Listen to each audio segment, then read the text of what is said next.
Hello, Robert Sinclair here, aka Titus Andromachus. Anyway, I'm gonna take you on a quick tour. I'm not gonna go around my house this time. Oh, you can see the full moon out the window right there. It's just a tiny white spot, but that is the full moon. I just saw it. Um, Changed some things around here. Also worked on some paintings since my last video. Right. Change things around. Number one change is over here. Can I flip this around or no? I can't. So this wall, two new paintings there. Okay.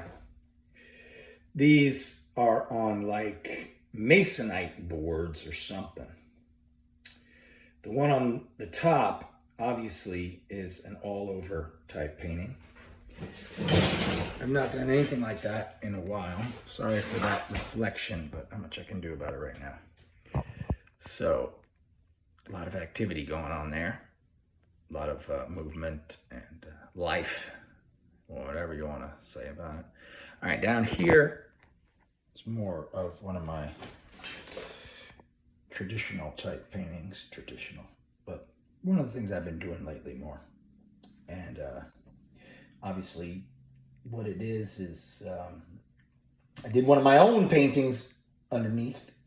I'm not doing other artists anymore, really. I don't think I will.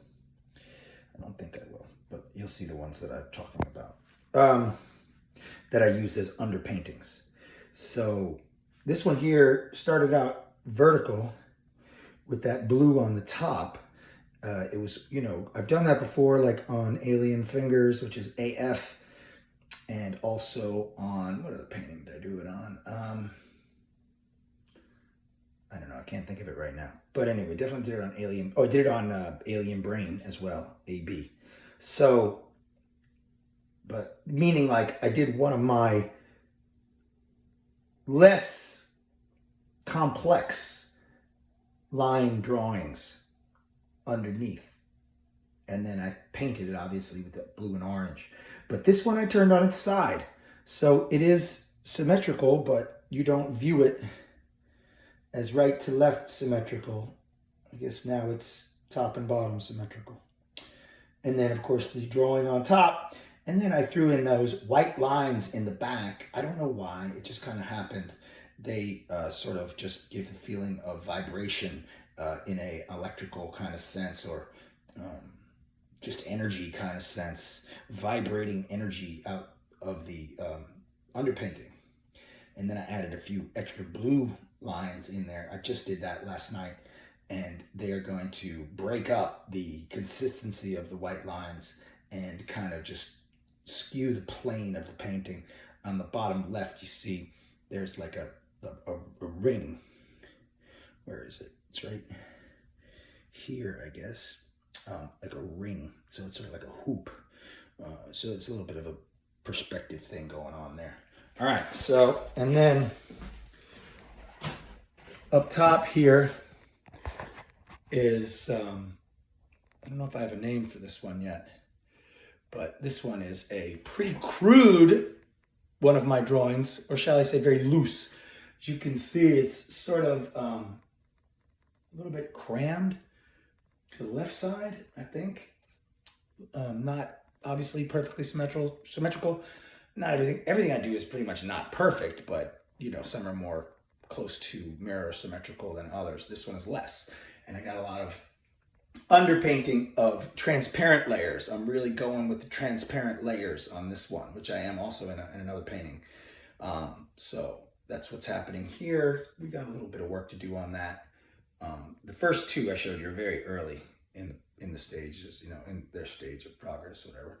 All right, down here, I showed you this one last time. I think I told you about what I was going to do with this, meaning I had the Stanley Whitney painting underneath, which is what I was talking about when I used other abstract painters, things, their deals, their whatever they do as a background.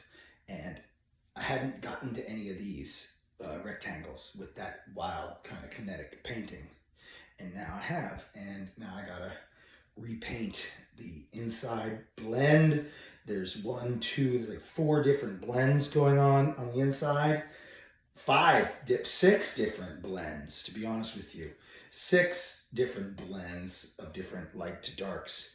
And then go with the outline on the inside shapes, like these outlines, this brownish around this orange. And then finish it with the black outline, and then I'm done. So that one's very close to being finished. Not very, but it's kind of close. All right, and now here's another one this one's a little closer to finished. Let's see if I can't take this glare off. Yeah, that was pretty wild, I think. On one of these masonite boards. It's pretty big. I don't know what it is, 3 by 4 feet, something like that. And I started hitting it like that other one, the first one that I showed you, just as an all-over abstract painting. And I don't know if I ever really did that. I kind of have, but I always kind of just kind of at least structured my color and brushwork into some type of form. And this is sort of formless, the background is. And it just kind of I think it emanates energy. It really just, I don't know, I'm thinking of fractals and just energy, just popping out, moving out from the center, you know? And then I came up with that drawing, which is, it's a drawing of something I experienced last time I took this video, and that was my drum set. My drum set kind of looked like that. It was like this like alien type thing, and it was totally fractal coming out at me, and like just whoa. And like, so that's what this drawing was based on. And then obviously it's a black, just flat black oil paint. It started out in acrylic, just like the other ones I did on a masonite board. I started out in acrylic, and then I switched over to oil to finish, and it gives it that very stronger color and stronger luster and a little bit of a, not gloss, but semi-gloss kind of deal. This one's pretty close to being finished. I got to come in. I varied the outlines. Sorry about the reflection, but I varied the outlines around the black, and I need to do that some more. And I might try to connect some of this outline color, or the outline color around the black, into the kinetic field, the all over painting field. So this is a lot of fun. I like this one a lot. All right, so then, all right, up top here, there's another little gem. I don't know if I probably started this last time I took a video, and it was just an all over painting. And I started it with oil though instead, because I painted it over a really failed painting, and it was of a kind of a geometric, right angles only kind of image that I was into for a little while, and that was good for me and I enjoyed it, but I haven't really done any real oil paintings in that style, and this was an attempt at one, and I abandoned it because it was so horrible.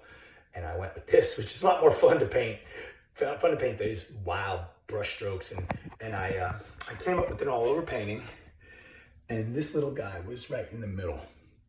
This little kind of gremlin-looking guy, and I wanted to keep him when I added the drawing over it, and I did. And obviously also the drawing is nice. See, like I kept it low, so this was still visible. And the brush strokes or brush work, paint work inside the shape, the drawing shape, is also very active and just alive. Connecticut, and kinetic, and I've done a little bit of branching out into the background as well. It's not a background. There is no foreground, background in this. It's all just living lines in space and color, and it's basically reflective of our existence, our physical existence that we don't really even understand or feel. But I feel it, and that's what I'm basically kind of trying to share, was a vision of just live physical material that's really just floating in the air. We're not floating in the air, but like, we're made up of particles and atoms, and so is the air. So really, is there any difference between the air and us? I mean, there is, of course, but we're still connected. We're all touching, and so all people are actually touching, which really makes it strange that people hate each other so much, because we're all freaking touching. It's like we're all connected. We're all connected by atoms floating through the air and smaller particles and whatever energy else that is in that space. All right, so this one here in the middle, I really like, and I talked about this one. This one I called Julie, after Julie Mehretu.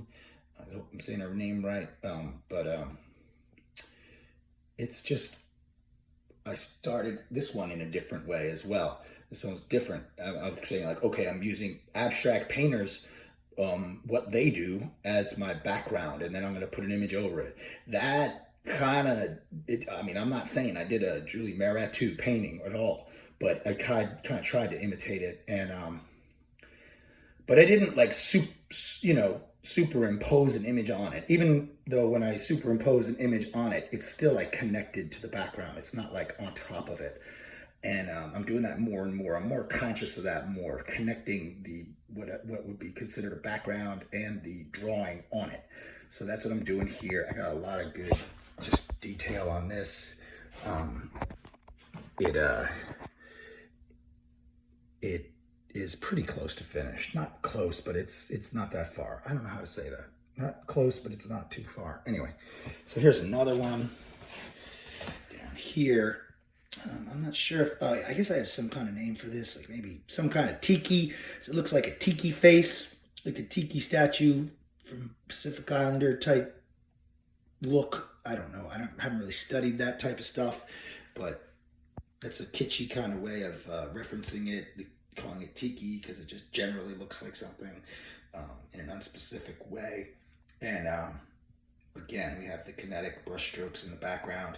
And this was it started out as an abstract painting, sort of like the one California that I'm about to get to, that I talked about last time. And so, like I said, this was a Julie Mehretu. One over there was a Stanley Whitney. I had some Mary Heilmans, and this one was just an original kind of just be loose and have fun abstract painting underneath that I was going to, and I did, put my drawing on top of. So you got these kind of blue shapes underneath that, and then there's some purple going on down there and over on the sides. And those are the beginning. I was just gonna, used to be like a flat background or some kind of blended color, blah. This is much more fun, much more active, much more what I'm trying to do, much more like in my, wheelhouse, if you will. So yes, we're going to keep working on this. This is looking okay. I think what is going on in the drawing is pretty much going to stay the same. I'm not going to get wild with the brush strokes like I did here and here. But like this purple over here is going to come and connect underneath with this little bit of purple right there. So right there. So this one has a lot of work to do yet, but I like it. Okay. So this one was the one I was talking about, California. And I called it California because there was a painting underneath this, a failed painting in my stages of work that were always interrupted because I was not able to focus very hard for whatever reason, time, money, alcohol, blah, blah, blah. And this one was another one, like I said, the abstract painting underneath is an original one, sort of like tiki over there. And this drawing I thought came out really well. I don't know if the light is really very good here, if you can see the red and everything, but this one is done. This one's finished, and I'm happy. I could go back and fine tune it a little more, but I don't really feel like it, because fine tuning is not what I'm all about. I love being good. I like to show that I know how to paint, and I can handle the paint and all that stuff. But I am not trying to be perfect, and I'm not worried about it. And that's such a point to me that I almost like intentionally leave stuff like maybe, you know, that would bother somebody, you know, because I'm making a point. It's like, you know, I'm not about being perfect. It's a fool's errand, you know. Okay, so I got one other painting here, and like this one here was also another one that I did with a abstract painter or painting underneath, and it was these rectangles and blah blah blah. This one is old already, as you can see. It's flat orange, and these rectangles are all flat, just painted flat, no kinetic activity in it. Could I go back in here and turn it into one like I did the Stanley Whitney? Yes, I could, but I don't really feel like it. You know, sometimes when it's done, you know, and it's just, there's no time. Even though you could improve it, there's no point going back. Just keep going forward. Yes, that's my word. Mad Squib, Robert Sinclair here. Thank you for watching, and I'm gonna get saying right now. Peace out.